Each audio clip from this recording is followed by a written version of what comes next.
தெரியுமா? சோனியன் ஒரு பள்ளி வாசலாவது நான் உடைக்கணும் ஸ்ரீலங்காவில். அது ஒன்றுதான் என் கடைசி ஆசை. அஸ்ஸலாமு அலைக்கும் வரஹ்மத்துல்லாஹி வபரகாத்து. அன்பான அனைத்து உறவுகளுக்கும் இனிய இரவு வணக்கம். டேய், நான் கேட்குறேன், அவ திட்டுறா, லைவ்ல போனால் திட்டுறா, நீங்கள் ஏதாவது எழுதி போட்டால் திட்டுறா. எழுதி போடாமல் திட்டுறாளா? எழுதி போடாமல் எவனும் போய் அங்கனைக்கு வந்து சண்டை பிடிக்காமல் வம்பு இழுக்காமல் விட்டு அவள் திட்டலை தானே. அப்போ எதுக்குடா போய் வேணும்னு எழுதுறீங்க? முஸ்லீம் என்ற பேரில் அவள் வச்சு இந்த மாதிரி செய்கிறாள் என்னும் போது, திட்டுறாள் என்னும் போது, சரி அப்போ எதுக்குடா நீங்கள் போகிறீங்க? நீங்கள் எதுக்கு போய் திட்டுறீங்க? அதே மாதிரி அவளுக்கும் வந்து ஒரு அறிவுப்புணன்றது இல்லை, சரியா? ஏன்னா அவள் வந்து இப்போ யாராவது இப்போ அவங்க இப்போ வேறு யாராவது ஒரு மதத்தவர் சரி சும்மா முஸ்லீம்களை இன்னும் கொஞ்சம் ஏற்றி விடலாம் அப்படின்றதுக்காக நல்ல ஒரு முஸ்லீம் பேரில் போயிட்டு கமெண்ட் போட்டால் அவன் முதலாவது ஐடியா செக் பண்ணணும். ஃபேக் ஐடியா இல்லை எவனாவது மூஞ்சி போட்டிருக்கானா, முதலாவது அவனை பெத்த அப்பன் அவனுக்கு மூஞ்சி கொடுத்துருக்கானா, உருவம் கொடுத்துருக்கானா, இல்லை அறக்குறையில் குறமாத்தையில் பிறந்தவனா அப்படின்றத செக் பண்ணணும். இப்போ இந்த லைவில் இருக்கிற இந்த கோஸ்டிவல் வந்து என்ன செய்யணும், போய் செக் பண்ணணும். யார் கமெண்ட் போட்டாலும் கமெண்ட்டை செக் பண்ணிவிட்டு அப்படியே ப்ரொஃபைலை செக் பண்ணணும். மூஞ்சி போட்டிருக்கானா, இவன் உண்மையிலேயே இன்னார் தானா, பேருக்குரிய ஆள் தானா, உருவம் இருக்குதா, அதை செக் பண்ணணும். செக் பண்ணாமல் திட்டுற அந்த பைத்தியக்கார கூணாவும் ஒரு பைத்தியம்தான். அதே மாதிரி இந்த கீழே போயிட்டு கமாண்ட் எழுதி எழுதி எழுதி அவளை இன்னும் உசுப்பேற்றிக்கிட்டு இருக்கிறீங்க இல்லையா, நீங்களும் ஒரு பேனா கூணாதாண்டா, சரியா?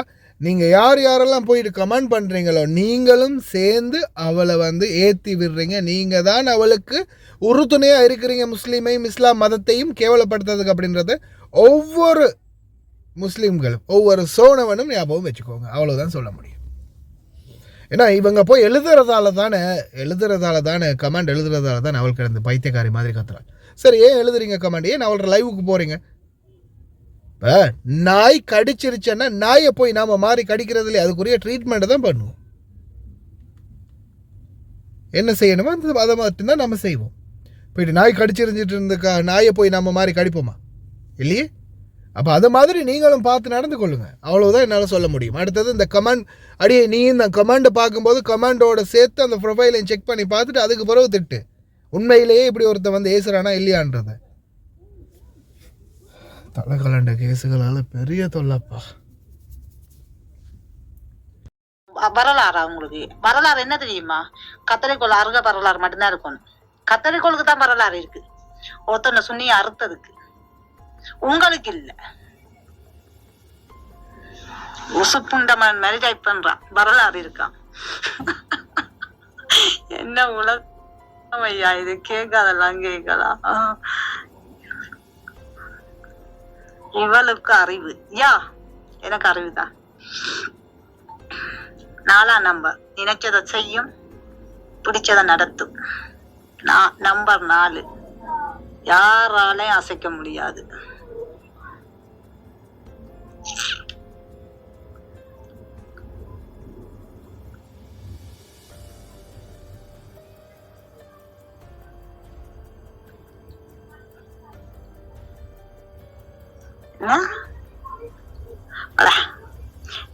அடுத்ததான் சொல்றேன், இந்த போட்ட டயலாக திருப்பி போட்டீங்கடா பெத்ததானே என் லைவுக்கு வர இல்லாத ரூம்ல கடிப்பேன். எனக்கு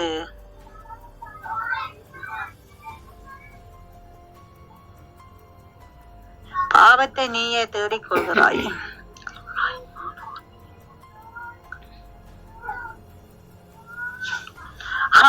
பாவத்தையே நீயே தேடிக் கொள்கிறாய், தாங்க மாட்டே ஒரு நாள். எந்த ப்ரோ தாங்கிறதுக்கு என்ன இருக்கு ப்ரோ?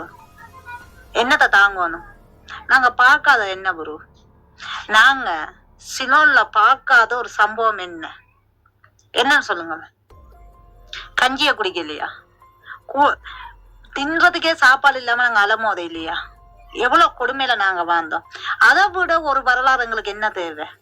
அதை விட என்ன தாங்கணும்? நாங்க எல்லாம் கடந்துட்டோம் ப்ரோ. எனக்கு கடக்கிறதுக்கு எதுவுமே இல்லை, கடந்து முடிஞ்சு. எனக்கு கடக்கிற என்ன தெரியுமா? சோனியன் ஒரு பள்ளி வாசலாவது நான் உடைக்கணும் ஸ்ரீலங்காவில்.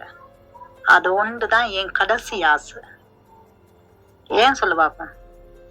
சோனியன் லைவ்ல செய்யற அசிங்கமான வேலைகளுக்கு மட்டும் பீசோனியன் லைவ்ல ஒவ்வொரு பெண்களையும் அசிங்கமாவும் கொச்சமாவையும் கேவலமாவையும் அசிங்கப்படுத்தி எத்தனை பெண்களோட வாழ்க்கை நாசம் கட்டு போய் நிக்குது இந்த சோனி மதத்துக்கு தெரியல.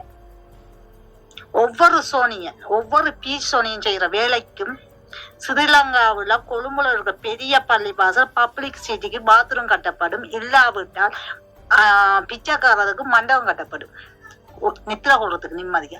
இதுல 2ல 1 நடந்தே ஆகும்.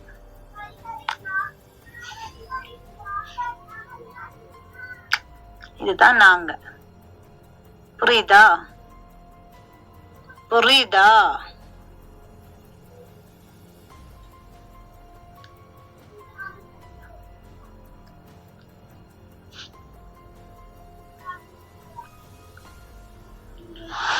பப்ளிக் பண்ணுங்களா? ஏற்கனவே பப்ளிக் பண்ணி முடிஞ்சு போடுறோம் புதுசா.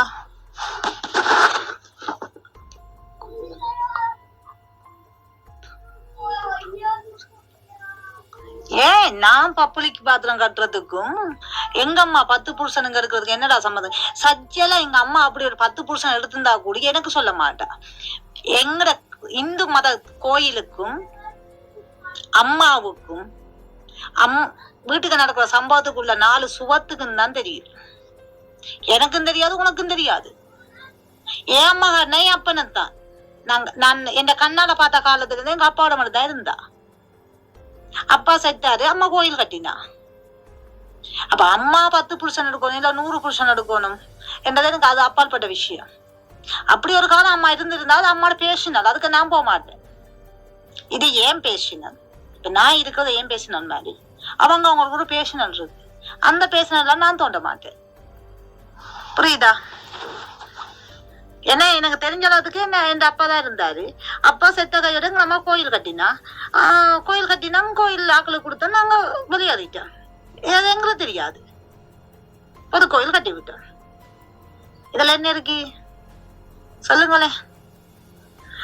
நீங்க கோவிச்சாலும் சரி கோவிக்கிட்டாலும் சரி